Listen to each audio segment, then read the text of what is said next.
yo voy a hablar de Carlos como persona. Y a través de dos anécdotas que jamás las olvidaré. Fue el día que conocí a Carlos, hace como 12 años más o menos. No, 12 años, sí, 12 años. Fue un día en que él estaba dictando un curso en Lago B y yo fui enviada a evaluar el curso junto con otros participantes. Ese día, por razones ajenas a mi voluntad, llegué tarde, lo cual me causó un gran disgusto. Y en ese momento que entro al salón, está Carlos diciendo algo que me disgustó todavía más. Bueno, no era la mejor manera de comenzar un curso. Carlos lo notó. Yo me sentía muy incómoda. Sin embargo, Carlos siguió dando su curso, sus ejercicios, hablando. Y ya a media mañana, a mí se me había olvidado todo el disgusto. Estaba completamente inmersa en lo que Carlos estaba facilitándonos en el salón y comencé a reflexionar sobre todas las cosas que estábamos haciendo. Yo diría que comenzó un despertar. Y yo creo que lo que Carlos hace es precisamente hacer que despertemos. Que podamos después de despertar darnos cuenta de qué tenemos alrededor y obtener una gran cantidad de información útil para nuestras vidas. Esa fue mi primera experiencia con Carlos. Cuando terminé el curso, yo estaba tan enamorada de lo que él hacía que ya no era que la GOBEN me mandaba los cursos de él, sino que cada vez que él dictaba un curso, yo asistía al curso por mi propio interés. Así pasaron los tiempos, nos hicimos muy amigos y yo trabajaba en la GOBEN, no podía trabajar con él y sí colaboraba mucho en las cosas que él estaba haciendo. Puedo decir que yo he visto el crecimiento de Carlos en su trabajo. Llegó en noviembre del año que lo conocí, que fue en 1992, para ser exactos. El 26 de noviembre emprendimos un viaje hacia la Cocuiza, en Huiripa, y la idea era que al día siguiente comenzábamos un taller que iba a durar hasta el domingo. La noche empezamos el taller con ejercicios y demás, la comida, esto muy agradable. El 27 de noviembre de 1992 en la mañana nos despertamos con una desagradable sorpresa. Sin embargo, Carlos hizo que nosotros, los que estábamos participando en ese taller, nos mantuviéramos allí y en esa realidad y nos olvidáramos de lo que estaba pasando en Caracas, porque no teníamos otra solución. No podíamos venirnos a Caracas, teníamos que continuar donde estábamos y qué mejor cosa que hacer que dedicarnos al taller que él estaba dictando. Cuento estas dos anécdotas para que ustedes vean el tipo de persona que es Carlos y las cosas que puede lograr y además lo que él facilita, lo que él enseña. Particularmente soy una firme creyente en el modelo de los 7 pilares del éxito. Creo que cada pilar contiene algo que es necesario para el otro pilar. No podemos decir que son cosas independientes, sino es algo holístico, es algo que está todo inmerso el uno en lo otro. Son 7 pilares que permiten que los talleres que diseña Carlos sean de una gran flexibilidad y se puedan adaptar a muchísimas cosas. Yo he compartido con Carlos muchas cosas y sobre todo he compartido mucho de este sueño del libro. Desde que lo conocí, él hablaba del libro. Ya el sueño se ha hecho realidad y esta noche estamos aquí bautizando el libro. Yo siento que el ser humano está confundido durante mucho tiempo en su vida y cuando se aclara, está viejo. Yo siento que muchas veces uno en la vida, por error, elige una profesión equivocada y cuando pasa el tiempo y se da cuenta, en vez de ser economista, como una vez me lo dijo un señor, descubrió que él quería ser carpintero. Uno a veces trata de aprender a ser padre y a veces uno hace unos cursos, a veces uno lee libros, etcétera, y cuando ya casi siente que está aprendiendo, no que es padre todavía como un buen padre, sino que está aprendiendo, ya los hijos están grandes. Y en mi experiencia, dentro de mi proceso, he sentido que el foco, el norte de este proceso en que he estado envuelto, es como hacer un desarrollar un ser integral, ¿no? Alguien que madura, alguien que está consciente, ¿no? Y no pasa solamente en eso, pasa también en muchos aspectos y en muchos contextos de la vida, ¿no? Que uno se pregunta, ¿pero qué estoy haciendo si eso no es lo que yo quiero hacer? Hay un conflicto entre lo que yo hago, lo que siento y lo que pienso, ¿no? Y esa aclaración de solamente entender que lo que yo siento, pienso y hago debe ser lo mismo, pasan muchos años para que uno a veces se aclare y se diga, oye, de verdad que lo que yo quiero hacer es esto, como encontrar su misión, ¿no? El proceso de desarrollo de los 7 pilares comienza con el primer pilar, que es la autoconciencia. La autoconciencia no es otra cosa que un despertar, que un darse cuenta. Y muchas veces nosotros tenemos que aprender a observar sin emitir juicios, sin evaluar y sin juzgar, ¿no? Generalmente uno cuando piensa, está pensando y analizando y evaluando y no está disfrutando el momento presente. No está en contacto con la naturaleza interna o con la naturaleza externa. Y en ese proceso de observación está como muy ocupado, está como dividido, ¿no? Uno está a veces en la playa preocupado por el trabajo, a veces está en el trabajo preocupado porque no está en la playa. Cuando uno está con los hijos está pensando en el trabajo y a veces no tiene el tiempo para con calidad dedicárselo a ellos. O está en el trabajo preocupado porque no le dedicó tiempo a sus hijos. Yo siento que uno está como dividido durante mucho tiempo en su vida, ¿no? Y quizás mi intención, y no es que yo creo que estoy listo, porque evidentemente el proceso nunca está listo uno, es seguir creciendo y descubriendo y experimentando sobre todo lo que significa estar vivo. Y cuando uno empieza a desarrollar el sentido de la observación y observa con atención, sin emitir juicios y sin evaluar, pasa un segundo proceso dentro de esa autoconciencia a empezar a conocerse a sí mismo de una manera más honesta, de una manera más transparente, ¿no? No de una manera mecánica, reactiva, sino de una manera consciente, ¿no? Y en ese proceso de conocerse a sí mismo, tiene que empezar a conocer cuáles son sus fortalezas, sus limitaciones, sus oportunidades y sus riesgos. Conocer su flor. ¿Cuál es mi flor? ¿Dónde estoy y hacia dónde voy, ¿no? Hay un cuento que muchos de ustedes lo conocen, que un señor va caminando y se le cae un ojo y lo recoge. Y en vez de colocarlo hacia afuera, lo coloca hacia adentro. Cuando lo abre, se asusta con lo que ve e inmediatamente cuando lo coloca hacia afuera, suspira y dice, ¡ah! Porque realmente es muy sabroso criticar y juzgar hacia afuera, pero voltear con los ojos para adentro requiere de coraje, porque da miedo. Pero como dicen muchos psicólogos, que crecer es doloroso, pero no crecer es más doloroso todavía. Cuando uno empieza a conocerse a sí mismo, es importante entender que es vital alinear los pensamientos, las emociones y las acciones. Yo tengo muchos años diciéndolo, ponerle orden en la PEA. Pensamiento, emoción y acción. O sea que lo que uno haga, lo sienta y lo piensa. Cuando uno empieza a integrarse, se encuentra y no empieza a buscar fuera de sí mismo. Porque uno se la pasa buscando afuera lo que realmente está dentro de uno mismo. Y encontrar es presente, buscar es futuro.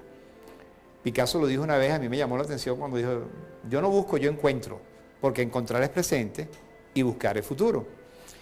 Y cuando uno empieza a observar, conociéndose a sí mismo y alineando la PEA o los pensamientos, emociones, acciones, se dispara automáticamente en nuevos niveles de conciencia y responsabilidad individual para iniciar un periodo de transición, transformación y cambio de unas conductas por nuevas conductas. Y ese despertar, lo que se focaliza o lo que se orienta es para encontrar la misión. O sea, mi misión, mi verdadera misión. Yo estuve mucho tiempo trabajando con adolescentes y yo disfruté enormemente el poder ver cómo los adolescentes al hacer una conexión con su misión y con su esencia, automáticamente les cambiaba la cara. La pupila se dilata, hay una emoción, y en ese proceso de descubrir y encontrarse, ellos están como más claros para poder elegir la profesión, la vocación, para no ser escogido. Y hay una diferencia entre elegir y ser escogido. Muchas veces es escogida porque lo que está estudiando no lo termina, ¿no? Muchas veces la gente no elige adecuadamente lo que quiere, sino siente que es escogido por otro, ¿no? Y en Colombia yo diría esto y no pasa nada, ¿no? Aquí quizás mueve un poquito más el piso, ¿no? Pero hay que elegir para no ser cogido. Porque a veces uno es cogido muchas veces y no supo elegir. Y me refiero a cualquier contexto de la vida, ¿no? No solamente en uno, sino en cualquier contexto de la vida, ¿no? Cuando uno empieza a despertar y a tomar conciencia, al despertar y a estar abierto, lo que quiere es solo información útil. No quiere cantidad, sino calidad de información. Y don Pedro me decía que en el transcurrir del tiempo, la sabiduría lo enseñaba a poder elegir solo lo que él quería. No la información en cantidad, sino en calidad. Ya no leía cualquier libro, ya no veía cualquier película, no salía con cualquier persona, sino sabía, tenía claro, como dice Mercedes Sosa en la canción Gracias a la Vida, que desde lejos yo sé el hombre que yo quiero, ¿no? Cuando uno empieza a tener claro la vitalidad y la importancia de manejar solo información útil, que por cierto yo estuve muchos años ligado a la tecnología, trabajando con computadores, haciendo una cantidad de sistemas, y me di cuenta que el 90% de la información que habitualmente maneja uno en una empresa no sirve. Yo estuve 18 años en computación, tuve 10 años aliado con IBM, y en esa experiencia que tuve con 3 años con Miguel Aurora y Asociados, una firma de auditoría, yo entendí perfectamente que la calidad hace que el ser humano sea más inteligente, más creativo, maneje mejor el tiempo y disminuya sus niveles de estrés. Pero ¿cómo manejar la información útil? Evidentemente hay que tener claro el objetivo, ¿no? El foco, ¿no? Que es lo que a veces nosotros no descubrimos sino al transcurrir los años, cuando entendemos qué es lo que realmente queremos. Porque a veces no tenemos el foco claro. Y en la ruta y en el proceso nos desviamos muchas veces. Y después retomamos, pero el tiempo pasa. El tiempo pasa inexorablemente y nunca más regresa. Lo que tú no haces en este momento, aquí ahora, se convierte en historia. Y en quejas y reclamos, y en explicaciones, ¿no? Que esa es otra de las cosas interesantes que he descubierto en mi vida. Que uno está generalmente, porque al no estar claro, reacciona naturalmente y lo que hace es empezar a dar explicaciones. Tú le reclamas a alguien, en vez de decirte, es verdad, tienes razón, me equivoqué, no, empiezas a justificarte todo por qué no lo hizo, todas esas explicaciones que a veces lo que hacen es desgastarse uno y perder tiempo, ¿no? Pero cuando uno tiene el objetivo claro y empieza a seleccionar solo información útil, automáticamente desarrolla esa creatividad, esa inteligencia, toma decisiones más asertivas y estimula acciones concretas al éxito, ¿no? Entonces uno despierta, ¿qué quiere? Solo información útil, calidad y no cantidad. Yo cuando descubro algo, de repente muchas veces en los cursos la gente sale con un determinado conocimiento de cualquier curso y quiere transferírselo a su pareja. Quiere que su pareja haga el curso, quiere que su pareja lea este libro y empieza uno a la necesidad de empezar ¿a qué? A comunicarse y a contar algunos cuentos, algunos chistes para que la otra persona a ver si se da cuenta, ¿no? Yo tengo el caso de una señora que una vez me dijo, me llamó muy emocionada y me dice, mire, ¿qué es lo que usted me hizo con mi marido? Y yo no sabía quién era, ¿no? Sí, porque él es una de esas personas que anda siempre con ese reptil, con ese cerebro alborotado de la rabia, las reacciones, etcétera, ¿no? Y él vive en San Antonio, ¿no? Y cuando llegó a San Antonio perdió la maleta. Y cuando pierde la maleta, la mujer creía que él iba a ponerse fúrico, que iba a reclamar, que iba a hacer una cantidad de cosas. Y la mujer él le dice a su mujer, mi amor, no te preocupes. Hay que accionar y no reaccionar. Y la mujer se le queda viendo sorprendido y me llama y me dice a mí, mira, ¿qué fue lo que tú le hiciste? ¿Qué fue lo que le enseñé? Yo creo que tú me lo enseñas a mí. Y yo, ¿cómo les podía explicar? Bueno, si nosotros manejamos el término de acción, que es conciencia, y reacción es inconsciencia, cuando uno acciona, está consciente y piensa antes de hablar, conecta su lengua al cerebro antes de hablar, y cuando uno reacciona emocionalmente expresa lo primero que le viene, ¿no? Y la lengua es castigo del cuerpo, y flecha disparada no tiene regreso, ¿no?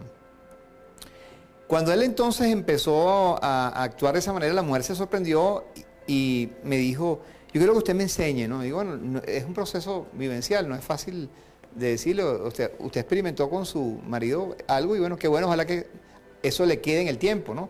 Porque no es solamente que sea una reflexión pasajera y si uno maneja eso de una manera no adecuada, es peor no haberlo entendido, porque es preferible ser ignorante y no tener un conocimiento y después no aplicarlo después, ¿no? Entonces, cuando uno empieza a comunicarse, el punto de la comunicación fundamental empieza con la capacidad de escuchar, ¿no? Y lo que yo he aprendido, he descubierto que el 80% de nosotros no sabe escuchar, porque compara, evalúa, y cuando el otro habla, en vez de quedarte la boca mentalmente y estar en silencio, uno está procesando y está esperando que el otro respire para tú hablar. Entonces, escuchar con atención es un arte y no es fácil desarrollarlo, ¿no? Pero no solamente al escuchar tienes ya el proceso de lo que es la comunicación integral, ¿no? Sino es necesario ser coherente, organizar las ideas al hablar, ser claro y preciso, usar palabras que la otra persona entienda, ¿no? Porque evidentemente las palabras que uno utiliza, si la otra persona no tiene el significado que tú le quieres dar, la connotación, evidentemente hay un problema de comunicación. Y no quizás por la palabra, sino por el significado de la palabra, ¿no? Entonces, ser coherente, ser claro y preciso y respirar cuando uno habla, hacer pausa, es vital para lograr esa comunicación integral. Pero también la cara tiene que ayudar, porque no basta solo con palabras bonitas, que me las leí en un libro o que las tengo claras, sino que la cara debe ayudar. Yo debo estar convencido de lo que yo estoy diciendo. Y muchas veces cuando uno habla, la cara no ayuda, ¿no? Yo soy flexible. O cuántas cosas no le captan a uno porque uno dice una mentira, ¿no? Porque la cara no ayuda, ¿no? Entonces, ser congruente es un paso importante, ¿no? Yo recuerdo cuando yo empecé a dictar los cursos, quizás por aquella época, cuando yo te conocí a ti, yo estaba muy emocionado con la coherencia, ¿no? Porque, y mucha gente cree que es así, hablar bonito y tal, y no se dan cuenta que la cara no ayuda, ¿no? Cuando yo empecé a entender que no es solamente hablar, sino que hay que sentir lo que uno está diciendo, cónchale, eso me puso a pensar en si yo sigo en esto o no, porque a veces uno tiene dudas si tiene que hacer algo o lo que está haciendo es correcto, seguirlo haciendo, y si uno tiene los conocimienos reales para poder ser un mentor y no un asesor. Porque un mentor es el que no solamente te dice, sino que ha pasado por ahí y ha resuelto el problema, ¿no? O sea, que logró trascender una limitación que tenía y puede ayudar a otros, como en Alcohólicos Anónimos, como en Drogadictos Anónimos, que han pasado por ahí y saben lo difícil que es dejar de fumar, ¿no? O lo difícil que es dejar de beber, ¿no?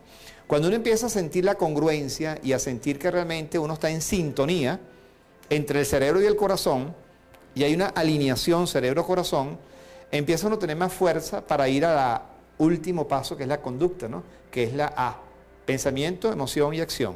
Cuando uno empieza a lograr una comunicación coherente, que uno organice las ideas al hablar, que uno sea congruente, que la cara ayude, y que uno sea asertivo, que diga las cosas en el momento oportuno, entonces está logrando realmente una comunicación donde tú sientas que la persona está hablando de una manera integral. Pero también es importante cerrar los ciclos de la comunicación, que es validar si el otro entendió. Puede ser que no comparta los puntos de vista, ¿no? Pero entendió, oye, esa pared es verde, sí es verde, pero yo la quiero roja, ¿no? Ok, pero tú entendiste que yo te dije que la pared era verde y que lo que te estoy diciendo es, al final, que la pared es verde, ¿no? Entonces, cuando uno despierta, que a veces uno despierta, a veces uno no despierta, a veces la gente se muere sin haber despertado, ¿no? Y esa es otra realidad que yo también he aprendido, o sea, quizás no tanto la he leído en el libro, sino después que pasa el tiempo me he dado cuenta, ¿no? Porque hay cosas que uno piensa, pero cuando pasan los años, como dice Chopra, yo cuando era chiquito estaba claro, pensaba que el dinero era importante, ¿no? Ahora que estoy viejo, estoy totalmente seguro, ¿no? Que es otra cosa distinta al que uno piensa algo porque lo leyó bonito en un libro, ¿no? Sino porque lo ha vivido, lo ha experimentado, ¿no? Y cuando uno empieza a entender que la validación es importante, ¿no? El asegurarte si el otro entendió el mensaje, si lo que tú le dijiste de alguna forma tienes una señal clara, ¿no? No solamente el gesto de, ¿cuántas veces nos hemos visto nosotros así? Y después cuando vamos al detalle, no lo explícito, sino no lo obvio, sino lo explícito, empezamos a darnos cuenta que no es eso lo que yo te quería decir. Pero la gente por salir el paso dice que sí. Una vez que uno se comunica y logra una comunicación integral, ¿qué pasa después? Pasamos al cuarto pilar, que es el manejo de las diferencias, la diversidad y los conflictos. La gente que se escucha, si se escuchara cuando habla, sería capaz de decir, esa voz no es mía.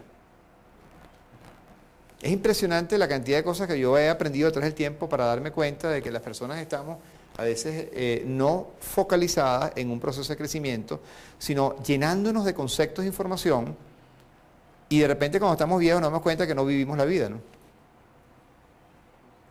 Cuando uno empieza a integrar eso, empieza a tener una comunicación integral y empezar a entender que cada persona y cada cabeza es un mundo. Y que las diferencias, en vez de ser problemas, son oportunidades para aprender a crecer. Yo le agradezco a todas las personas que han estado conmigo en estos 22 años, facilitadores y participantes, que a través de sus diferencias, los que se han arriesgado a decírmelo, porque hay unos que le tienen miedo a decir las cosas como las sienten, gracias a ellos yo aprendí muchísimo. Entonces, el desarrollo de la inteligencia cognitiva es importante. Evidentemente uno tiene que estar expandiendo esa conciencia, incorporando nueva información, un release permanente, ¿no? La limpieza de las emociones también es importante, ¿no? Rabia, dolor y miedo. Si no limpiamos la rabia, el dolor y el miedo, es difícil que surja el amor. Hay personas que aman pero con rabia. O cuando aman, su expresión es completamente distinta, aunque están amando, pero de una manera muy particular. Cuando uno limpia rabia, dolor y miedo, es más fácil que surja el amor, porque está más limpio, porque está más claro, porque es más transparente. Y se expresa sin posesión. Se expresa de una manera natural, ¿no?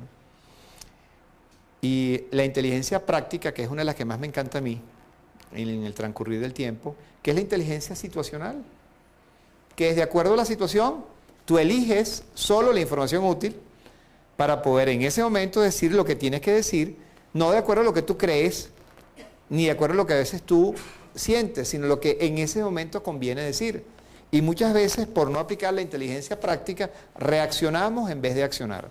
La inteligencia práctica no es otra cosa que observar la situación sin juicio, sin evaluación, manejar solo la información útil, poder lograr comunicar esa información útil a pesar de que el otro no comparte tu punto de vista, y en ese momento, al tú accionar con un modelaje apropiado, diciendo quizás lo que en ese momento tú crees que debes decir o lo que debes decir, para lograr que el otro pueda empezar a escuchar y poder de repente evaluar la posibilidad que no es el único que tiene la verdad. Porque uno a veces cuando está solo cree que es perfecto, ¿no? Pero cuando tiene una pareja, el espejo empieza a aparecer, ¿no? Y cuando el espejo empieza a aparecer, uno no quiere ver eso ahí. Uno lo que quiere es que lo vean como uno cree que es. Pero cuando el espejo empieza a aparecer y te empiezan a decir cosas que no te gustan, ahí empiezan las diferencias. Y si uno tiene la apertura de escuchar con atención y poder entender y la persona pueda sustentar sus puntos de vista, evidentemente en ese momento hay un proceso de expansión y crecimiento. Cuando uno madura y aprende a manejar las diferencias y no cambia la pareja, ¿no? No le exija a la esposa que le haga las cosas que la mamá le hacía, ¿no? Yo recuerdo que hay muchos casos que uno a veces aspira que la esposa de uno se parezca a la mamá de uno porque hace cosas que a la mamá de uno le gustaba, ¿no? O en comida o en ciertos otros detalles, y de repente la esposa o la mujer de uno le dice, mira, yo no soy tu mamá. Cuando uno empieza a aceptar a la otra persona tal cual como es, si maneja las diferencias, puede evitar entrar en conflicto. Porque cuando uno no maneja las diferencias, o sea, que no acciona, sino que reacciona de manera impulsiva y emocional, evidentemente es más fácil entrar en conflicto. Entonces, el proceso es aprender a manejar las diferencias para evitar entrar en conflicto. Ahora, una vez que uno entiende y madura para poder lograr de alguna manera entender que cada cabeza es un mundo y que para poder manejar las diferencias tenemos que entender al otro y escuchar al otro, y en ese proceso de comunicación empiezas tú a ya intercambiar y pasas al quinto pilar, que es la sinergia de equipo, que es la integración, que hay visión compartida, que hay complemento, que hay cooperación, que hay todo un esfuerzo para lograr que cada parte de ese equipo se multiplique y se logre la sinergia requerida para lograr objetivos, para aumentar efectividad, para incrementar la productividad y para potenciar, obviamente, ese equipo hasta una mayor rentabilidad. Una vez que tenemos claro ese proceso de la sinergia, pasamos al sexto pilar, que está vinculado al manejo óptimo de los recursos. La tecnología es un recurso, el tiempo es un recurso, las reuniones que se pierden a veces son increíbles, el problema que conlleva o que conduce una extensión de reunión tan larga. Entonces, uso de tecnología, manejo del tiempo, y hay un recurso importante que muchas personas no toman en cuenta, que es que debemos tener una salud física, mental, espiritual y emocional. Porque el cuerpo es un recurso, y gracias al cuerpo que estamos aquí. Si no empezamos a cuidar nuestro cuerpo, si no empezamos a limpiar las emociones que no nos dan satisfacción, si no hacemos una conexión con nosotros, puede ser el ser interno, puede ser Dios, puede ser naturaleza. Yo no hago ninguna distinción en particular porque pienso que el proceso vivencial, lo más importante es la experiencia, y después cada quien hace sus conexiones de alguna manera, ¿no? Una amiga psicólogo me dijo, lo bueno que tú manejas es que ningún psicólogo se enrolla contigo, porque, eso es gestal, no, eso es de AT, eso es psicoanálisis, eso lo dijo Jung, lo dijo Freud, pero yo en ningún momento, como no estoy aplicando conceptos, sino experimentando lo que es estar vivo, y en la medida que uno experimenta, descubre, y cuando descubre, aprende. Entonces yo no tengo ningún conflicto con muchos de los puntos ni las teorías que existen, porque no tengo en absoluto diferencias con esas. Cuando tú empiezas a manejar los recursos y empiezas a entender la importancia de entender que uno está aquí, y si quiere seguir estando aquí, tiene que hacer un equilibrio en su vida. No todo el tiempo puede ser trabajo, porque cuando estamos todo el tiempo en el trabajo abandonamos otras cosas, y hay personas que están el 80% de su tiempo focalizadas en el trabajo y no disfrutan el estar vivo, ¿no? Entonces, cuando uno empieza a voltear con los ojos para adentro y entender que el cuerpo es un recurso, a partir de ese momento empieza a establecer espacio para poder lograr fluir en los diferentes contextos en vez de estar luchando en uno de los contextos que a veces uno se apega, ¿no? Bueno, una vez que uno tiene claro que hay que manejar los recursos, tecnología, tiempo, dinero, cuerpo, reuniones, dinero, toda esta cantidad de cosas, ¿verdad? Entonces uno pasa al séptimo pilar, que es el nuevo liderazgo, ¿no? Para mí el nuevo líder, que por cierto yo creo que escasea mucho en muchas partes, no solamente aquí, sino en otras partes también, es aquel que, aparte de que aprende a manejar la incertidumbre, aparte de que maneja las presiones, y que tiene claro, que tiene una visión, y que tiene un foco, y que tiene un norte, y que en la medida en que él desarrolla estas competencias, estas habilidades, estas destrezas, ya él no solo quiere que él sea el único que esté manejando eso, sino que empieza a su equipo a ayudarlo ¿a qué? A que despierte, a que tenga conciencia de cuál es su rol y cuál es su misión. A veces hay personas que hay que decirle, mira, tú no estás aquí porque honestamente no puedes seguir aquí, porque no tienes las competencias técnicas ni personales para estar aquí. Sobre todo esas personas que tratan muy mal al cliente. Y uno tiene que decirle, mira, yo creo que es mejor que te metas y te encierres con una computadora y te olvides de atender a los clientes, ¿no? Entonces, cuando uno empieza a liderar, empieza un proceso de transformación en su empresa, a donde cada persona empieza a descubrir cuál es su misión, cuál es su rol y cuáles son sus metas y sus objetivos. Que empieces a estimular que solo se maneje información útil, confiable y oportuna. Que empiece a estimular un mejoramiento de las comunicaciones, no solamente las comunicaciones hacia afuera, sino las comunicaciones hacia adentro. Y que exista un manejo de las diferencias y los conflictos para lograr la madurez y lograr una auténtica sinergia e integración de equipo. Y que no se olviden que ese equipo tiene que manejar recursos para luego desarrollar un nuevo liderazgo. Este proceso que yo le estoy contando es la experiencia mía de estos 22 años que estoy haciendo este trabajo, y siento que cada vez más estoy más consciente de que falta mucho y que apenas estoy como empezando dentro de un proceso, porque generalmente uno cuando cree que está listo, ahí es donde menos está listo.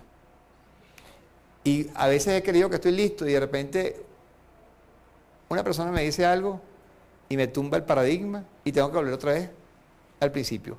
Autoconciencia, información útil, comunicación, y sigue el proceso. Es un proceso iterativo. Estamos en los detalles, en la totalidad, y es un ciclo de vida. El ciclo de la vida, de la madurez, que no termina nunca. Y a veces no empieza. La invitación es que empiece. Mientras más temprano, mejor. Yo tuve la oportunidad de estar en una cárcel con 30 asesinos Y para mí fue la experiencia más difícil que he tenido en mi vida.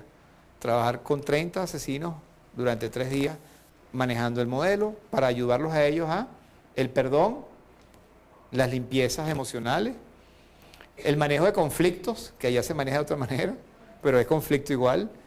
El liderazgo, que también ahí hay un liderazgo, porque el que tiene poderes obviamente es el que controla y el que maneja a los demás. Y en la medida en que yo empecé a darme cuenta que lo que yo estaba manejando ahí funcionaba, porque aprendí mucho con ellos, ¿no? Pero también lo llevé una vez a los adolescentes, con niños de 10 años, 12 años. Y luego lo hice con 14 y 16 años. Y me di cuenta que por todos lados la situación es exactamente la misma. O sea, hay un proceso. Uno tiene que despertar, la invitación a que despierten. Claro, el despertar no es porque yo les hablo a ustedes que despierten, ¿no? O sea, el despertar es que ustedes jueguen en serio. Porque lo único que juega en serio son los niños. Cuando te conviertes en niño puedes jugar en serio, ¿no? Pero para convertirse en niño hay que despojarse un poco de muchas caretas y de muchas creencias para poder sentir el momento presente. Los niños siempre están en el momento presente. Cuando tú estás en ese proceso de vivir y sentir el momento presente, empieza a, ¿qué? A buscar información. ¿Dónde está la información útil? Calidad y no cantidad. Y así sigue la secuencia y el proceso de la comunicación, manejo de diferencias, sinergia, integración, manejo de recursos y liderazgo. La personalidad humana es bastante complicada y una de las cosas que la influyen mucho, y yo viví de ello, es el cómo es la niñez de uno, cuáles son los genes que uno trae de los ancestros, cuál es la experiencia que uno tiene como niño, como joven, a medida que uno va pasando por el colegio, que se forman estos grupos precisamente escolares, que están los tipos que son chéveres y los otros que son más tímidos. Entonces hay una serie de cosas que definen el patrón de la persona, ¿no? Dónde nace, dónde se desarrolla. Ahí es donde a veces las personas salen con unos patrones de conducta que lo van a afectar toda su vida, ¿no? Entonces, quizás a través de esta teoría suya haya alguna manera de que estas personas tomen esta teoría como para poder transformarse y ser mejores adultos, ¿no? Ese es un tema que yo también he desarrollado. El despertar, como es individual, no es colectivo, cada persona tiene que, en un proceso, de repente le cae la locha, ¿no? Y la forma como yo creo que se debe hacer es con mucho respeto. Y se invita a las personas a un proceso de juego y de ensayo y error con dinámicas que pueden ser cualquier cosa que la persona tenga que ser actor y no espectador. Cuando la persona empieza a ser actor y actuar y empieza a comparar, no de manera así drástica, sino que él se da cuenta que otros tienen competencias, como las mejores prácticas, ¿no? Tienen cosas que tú no tienes, ¿no? Entonces hay un proceso de iteración y de trabajo, porque todo fundamentalmente es poner a las personas en un proceso de espejo y de interacción sin evaluar, sin hacer terapia, sin confrontar. ¿Okay? Una vez que la persona empieza a interactuar, empiezan a darse cuenta, oye, pero esto está bueno, y esto no lo hacía yo, y empiezas tú a crear en la persona una necesidad de expandir la conciencia, ¿no? Cuando una persona está viendo el mundo con un círculo pequeño, está limitado, ¿no? Hay una liga que nunca termina de romperse y se puede expandir, ¿no? Cuando la persona empieza a expandir la liga, ve otras cosas distintas a las que habitualmente no ve, porque uno está preso dentro de sus paradigmas, ¿no? Cuando uno empieza a darse cuenta que ir a los extremos y romper paradigmas es una oportunidad de cambio y de mejoramiento, no porque te lo dijo alguien, sino porque te das cuenta que te conviene. Porque hay otra cosa también que es importante, la gente no cambia si no quiere, ¿no? La gente cambia porque dice, concha, yo quiero ser mejor, yo quiero lograr mayor éxito en mi relación de pareja, yo quiero mayor éxito en mi comunicación. O sea, todos tenemos cualquier cantidad de brechas, de issues y de gaps, ¿no? Cuando uno empieza a voltear con los ojos para adentro sin hacerse la harakiri, ¿no? Porque la volteada con ojos para adentro es con mucha conciencia, y cuando hay mucha conciencia y respeto. O sea, tú no te vas a sentir mal porque no sabes algo, sino más bien le vas a agradecer a la vida que te diste cuenta de algo que no sabías. Cuando uno empieza a entrar en ese juego y a interactuar de esa manera, ¿qué ocurre? Que automáticamente tú empiezas a querer cambiar para mejorar.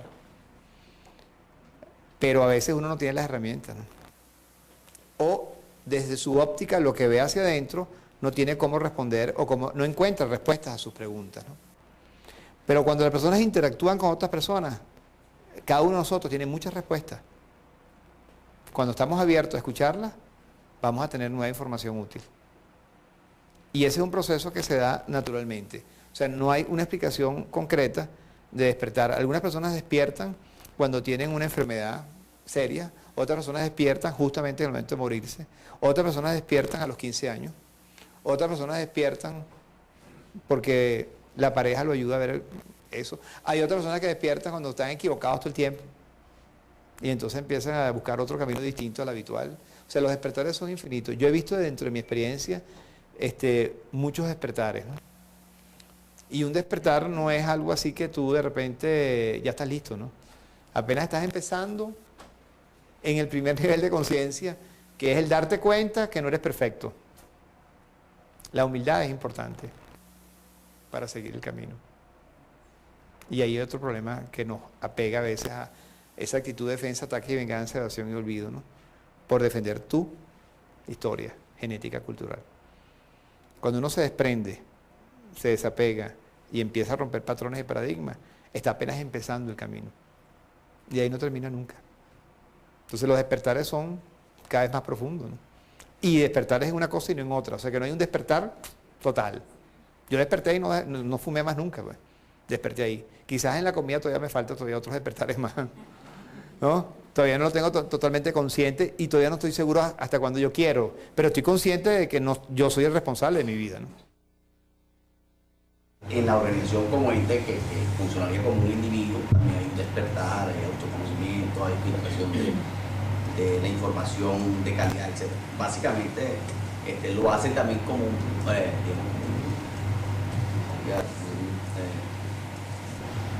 lo enfrentan así a las empresas también, digamos, una metodología. No lo han trabajado de esa forma. Esa es una pregunta bien interesante. Durante toda mi vida yo había creído que hay que ayudar al ser humano internamente como primer paso. Pero ¿qué pasaba? Que durante un tiempo la empresa me decía, mira, yo no te contraté a ti para que la gente despertara y se fuera de aquí. Y yo no te contraté a ti para que tú me crearas un conflicto y hubiera un divorcio aquí con la pareja, ¿no? Entonces yo empecé a preocuparme un poco porque me estaba dando cuenta que estaba alborotando demasiado el avispero. Y bueno, yo estaba en aquel momento en unas ondas de meditación más profundas, íbamos a la naturaleza, donde nos tuvimos el golpe de estado justamente el 27 de noviembre, y entonces era abrazar los árboles, contemplar la naturaleza, hacer catarsis emocionales, hacer una cantidad de cosas que a mí me encantan, ¿no? Me parecen maravillosas y yo siento que eso es vital, ¿no? Pero entonces en el tiempo, como uno se da cuenta, porque uno no puede estar todo el tiempo tropezando con la misma piedrita, ¿no? Y me di cuenta que si yo seguía por ese camino, sobre todo cuando las empresas empezaron a despertar, que lo que querían no era crecimiento personal, lo que querían era resultados, retorno de inversión, cómo aumentar la calidad de servicio, todas las cosas que la empresa necesita. Entonces yo me di cuenta que si yo seguía con ese despertar de la gente en esa forma como lo estaba manejando, no iba a estar, bueno, amor quizás sí, pero no en la empresa, sino en otro contexto, ¿no? Bueno, el caso es que yo hice el cambio. Yo lo que hago es trabajar en cuestiones concretas laborales, ¿no? Si hay que mejorar la calidad de servicio, todo esto que estoy manejando, lo focalizo en lo que es calidad de servicio. Y las personas después traspolan eso a lo personal. Y me ha dado más resultados que inclusive lo anterior. ¿Por qué? Porque cuando tú ayudas a una empresa que sea más efectiva y tú logras que la empresa venda el doble, o que se aumente la calidad de servicio, o que se logre esto, ¿qué ocurre? Que en ese momento la persona se lleva el instrumento para su vida personal sin el contacto del proceso que puede tener cuando se le hurga a la persona y se le mete el dedo en el ojo. Entonces yo no toco a las personas en términos de crecimiento personal con la profundidad que estaba mencionando ahorita, sino que trabajo la visión, la alineación, visión, valores, principios, cómo manejar a un cliente conflictivo, pero todo esto está dentro del modelo. La sorpresa mía después que yo hice el cambio es que la gran mayoría de personas me lo agradecían en cuitas personales. Esto me ayudó a nivel personal, buenísimo. Pero a veces yo en los cursos, había cursos que todo lo que estaban ahí no llorando sino del reencuentro consigo mismo, de repente todo el mundo está llorando. Entonces me pregunté, ¿qué curso es este, no? Porque hay cursos especialmente para que la gente llore y se confronte, del cual yo no comparto. Lo hice y no lo vuelvo a hacer más nunca, ¿no? ¿Okay? Cuando yo empecé a darme cuenta que por ahí no es el camino, sobre todo menos en empresas, ¿no? O sea, la empresa lo que quiere es productividad, rentabilidad, retorno de inversión. Entonces yo focalicé todo en ese norte. Y para mi sorpresa es lo que te estoy diciendo. La gente agradece eso después en las cuitas, ¿no? Entonces, qué bueno, porque no alboroto el avispero, que la gente sale ahí aplicando la tecnología o lo que sea en un proceso completo y le sirve después a nivel laboral, a nivel personal. El proceso de cambio, para poder aplicarlo en el otro lado, tú tienes que estar convencida de que tú eso lo quieres aplicar en tu vida. No importa si vino de lo organizacional a lo personal o de personal a lo organizacional. Cuando tú empiezas a sentir que eso lo que va a hacer es crear un estilo de vida, mejorar tu calidad de vida, entonces tú después eso lo vas a aplicar con la pareja, con la familia, con los hijos, en el trabajo, en el país. Y cuando uno empieza a darse cuenta que ahorita en esta carencia, este nuevo liderazgo que yo siento que está cada vez más tétrica la cosa, ¿no? Yo pienso que lo que yo descubrí puede ayudar muchísimo a una persona a que empiece a reestructurar cambios que le van a permitir ser mejor persona, disfrutar más el estar vivo, sobre todo que eso es importante, ¿no? Que a veces nos cuesta darnos cuenta que estamos vivos y que estamos despiertos.